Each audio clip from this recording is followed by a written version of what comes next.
Karki coaching centre में आप सभी लोगों का स्वागत है। पहले समस्त भारतवासियों को 2 अक्टूबर गांधी जयंती और हमारे द्वितीय प्रधानमंत्री श्री लाल बहादुर शास्त्री की जयंती पर हार्दिक शुभकामनाएं। जैसा कि आप लोग जानते हैं, ये दोनों व्यक्ति चाहे गांधी जी हों या लाल बहादुर शास्त्री बहुत महान व्यक्ति थे। गांधी जी के बारे में मैं आपको बताना चाहता हूँ।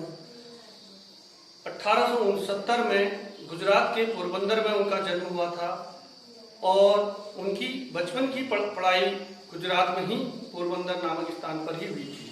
उसके बाद हाई स्कूल की शिक्षा के लिए, उच्च शिक्षा के लिए वह घर से बाहर गई।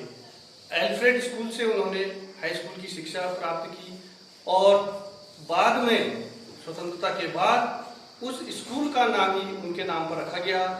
लेकिन 2017 में उस विद्यालय को गांधी जी के नाम पर ही एक संग्रहालय में बना दिया गया, जिसमें उनकी स्मृतियां रही। बच्चों, गांधी जी बचपन में पढ़ाई में बहुत अच्छे नहीं थे, औसत छात्र थे, लेकिन जब वे 10वीं के स्तर में पहुंचे तो थोड़ा सा उनकी पढ़ाई का स्तर बढ़ा। अंग्रेजी तथा कई भाषाओं में उन्होंने अच्छी कमांड हासिल कर ली थी। उसके पश्चात उच्च शिक्षा उन्होंने वकालत की शिक्षा के लिए इंग्लैंड गए और वहां से उन्होंने वकालत की शिक्षा प्राप्त की। बच्चों, गांधी जी ने हमारे देश और दक्षिण अफ्रीका में दोनों जगह जो अंग्रेजों का अत्याचार था, गोरा और काला करके जो हीन भावना से देखा जाता था कालों को, तो उसके लिए उन्होंने दक्षिण अफ्रीका में भी आवाज उठाई।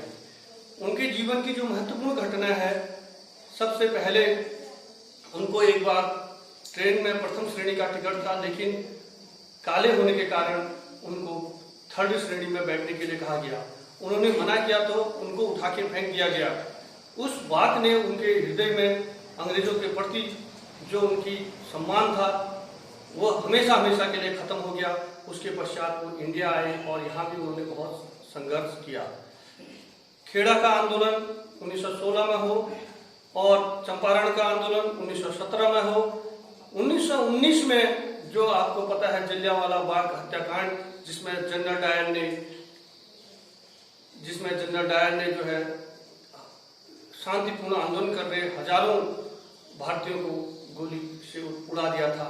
उसके विरोध में 1920 में गांधी जी ने असहयोग आंदोलन प्रारंभ किया।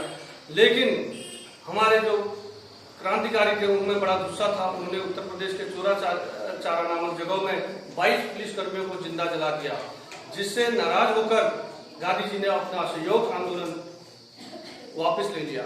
बच्चों, 1927 में साइमन कमीशन भारत आए और रूलेट एक्ट में जो हिंदुस्तानियों को बिना कारण के जेल भेज देना या कई नियम थे, उसके विरोध में जब भारतवासी आंदोलन कर रहे थे तो 1928 में लाठीचार्ज में हमारे महान क्रांतिकारी लाला लाजपत राय लाठीचार्ज के कारण उनकी मृत्यु होगी, जिससे नाराज होकर बहुत हमारे स्वतंत्रता सेनानी नाराज हुए।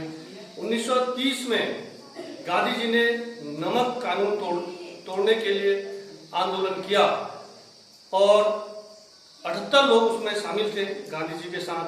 उसमें से 3 उत्तराखंड के लोग भी शामिल थे। बच्चों, गांधी जी सत्य और अहिंसा पर बहुत विश्वास करते थे। वो हिंसा के बिल्कुल पक्ष में नहीं थे। वो सोचते थे किसी भी समस्या को सत्य और अहिंसा से उसका समाधान किया जा सकता है।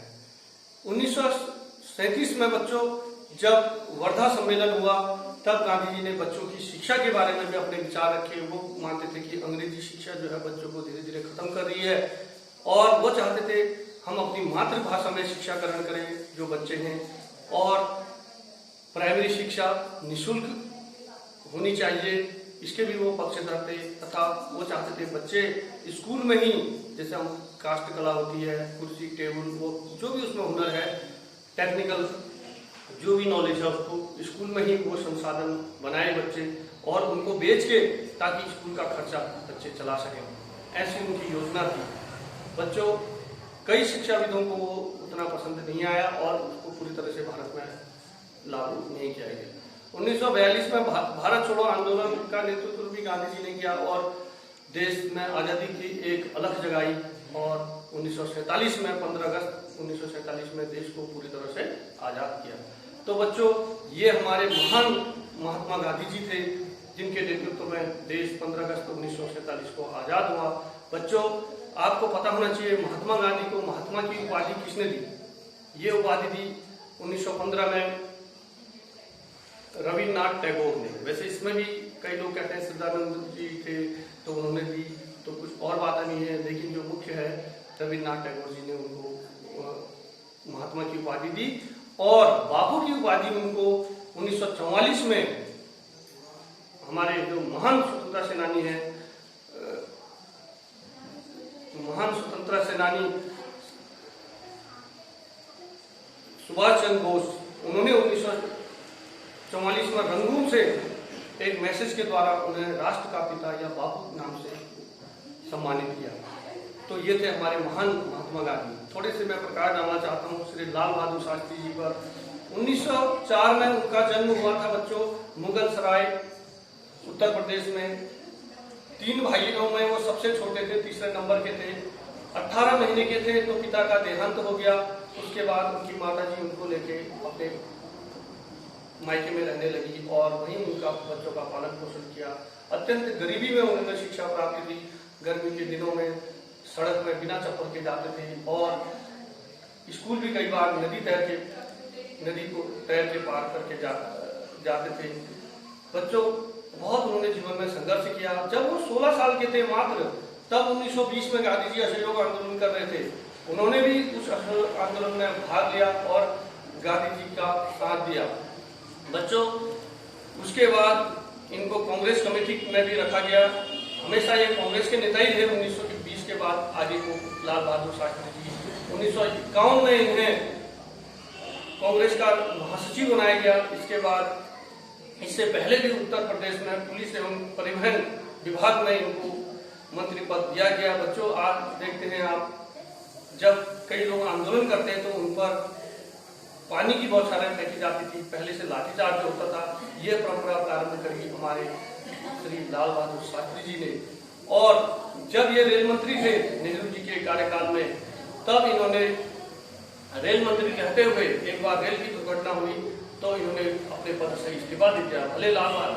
भले पंडित जवाहरलाल नेहरू जी ने इनका इस्तीफा मंजूर नहीं किया और उन्होंने इसको कहा कि बहुत अच्छी इन्होंने नैतिकता का परिचय दिया और उनसे वो बहुत प्रभावित हुई है। ऐसे कई उदाहरण हैं लाल बहादुर शास्त्री जी के बारे में। लेकिन जब 1964 में पंडित जवाहरलाल नेहरू जी का देहांत हुआ, तब ये देश के प्रधानमंत्री की इन्होंने बागडोर संभाली। और 1964 के बाद ठीक 1965 में पाकिस्तान ने भारत पर हमला कर दिया और इस युद्ध में हमारे लाल बहादुर शास्त्री जी के नेतृत्व में पाकिस्तान को करारा जवाब दिया गया और इस युद्ध में पाकिस्तान को करारी शिकस्त खानी पड़ी। तब लोगों के मन में ये आया कि ये जो लाल बहादुर शास्त्री जी हैं, भले ये कद काठी में छोटे हैं लेकिन अंदर से काफी मजबूत हैं और देश को आजाद कराया। और पाकिस्तान के हमले से 1965 में पाकिस्तान को हराने के बाद जब देश में भूखमरी की नौबत आ गई, तब उन्होंने नारा दिया, जय जवान जय किसान। तो बच्चों, लेकिन जब शांति समझौता के लिए ताशकंद गए थे तो वहां पर उनकी मृत्यु पता नहीं हार्ट अटैक से हुई या किस कारण से हुई, अभी इसकी पूरी तरह से पुष्टि नहीं हुई। लेकिन भारत ने एक महान व्यक्ति खो दिया। तो इन्हीं दोनों व्यक्तियों को, महात्मा गांधी और श्री लाल बहादुर शास्त्री को, कार्तिक कोचिंग सेंटर की ओर से मैं विनम्र श्रद्धांजलि देता हूँ और उम्मीद करता हूँ कि हमारे बच्चे इनके आदर्शों पर चलें और देश का नाम रोशन करें। जय हिंद, जय भारत।